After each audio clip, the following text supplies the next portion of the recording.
Here I have CUBOT Quest, and today I'm going to show you how to transfer files from internal storage to SD card on this device.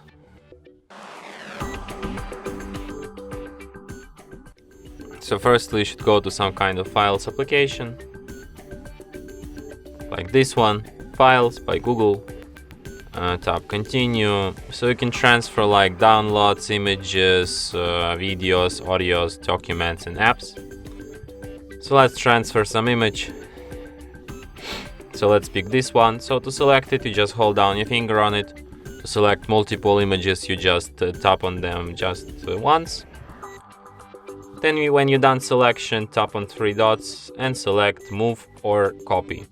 So let's copy. Tap Allow, and after that these three files will appear on your SD card in the Pictures folder. So yeah, and that's it. Thanks for watching. If you find this tutorial useful, don't forget to hit that like button and subscribe to our channel.